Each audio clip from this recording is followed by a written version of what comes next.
పెద్దపల్లి జిల్లా మంథని మండలం అడవి సోమన్పల్లి వద్ద మానేరు వాగుపై కూలిన చెక్ డ్యాంను సందర్శించింది నిజా నిర్ధారణ కమిటీ బృందం. తెలంగాణ జలవనరుల అభివృద్ధి సంస్థ మాజీ చైర్మన్ వి ప్రకాష్, విశ్రాంత ఎస్సీ శ్రీధర్రావు దేశపాండే, ప్రొఫెసర్ సీతారామరావు సభ్యులుగా ఉన్న ఈ బృందాన్ని క్లూజ్ టీం వస్తున్నారనే కారణంతో పోలీసులు మొదట అడ్డుకున్నారు. చివరకు సుదూరం నుంచి పరిశీలించేందుకు అనుమతించారు పోలీసులు.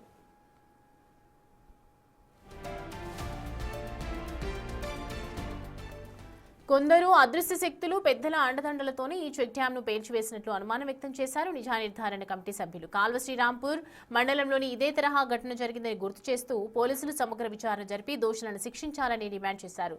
కోట్ల రూపాయల ప్రజాధనంతో కట్టిన కట్టడాలకు రక్షణ కల్పించాల్సిన బాధ్యత ప్రభుత్వంపై ఉందన్నారు. చెక్ డ్యాంల వల్ల రైతులకు, మత్స్యకారులకు ఉపాధి లభిస్తుందని, ఇలాంటి ఘటనల వల్ల మళ్లీ ప్రజలు ఇతర దేశాలకు వలస వెళ్లే ప్రమాదం ఉందని ఆందోళన వ్యక్తం చేశారు. 5వ తేదీన తనుగుల చెక్ డ్యామ్ కూడా సందర్శించాం. అది స్పష్టంగా మాకు ఆధారాలతో సహా అది బ్లాస్ట్ అని చెప్పి కొంతమంది కావాలని చెప్పి గుర్తు తెలియని వ్యక్తులు బ్లాస్ట్ చేశారనేది మా నిర్ధారణలో తేలింది. అది సో ఫ్యాక్ట్ ఫైండింగ్ కమిటీ నిర్ధారించింది తనుగులది బ్లాస్ట్ అని చెప్పి.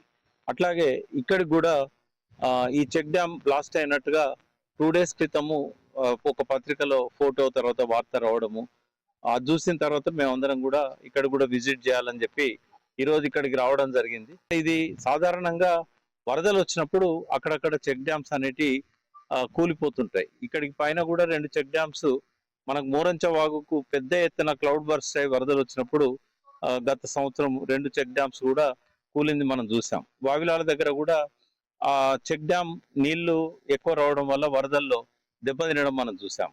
కానీ తనుగులదును ఇక్కడున్న చెక్ డ్యామ్ ఇవి రెండు ఆ రకంగా వరదల్లో దెబ్బతిన్నాయి కాదు. ఇది ఎందుకంటే దాదాపు 12 లక్షల క్యూసెక్ల వరద వచ్చినా కూడా ఈ చెక్ డ్యామ్లకు ఏం కాలేదు.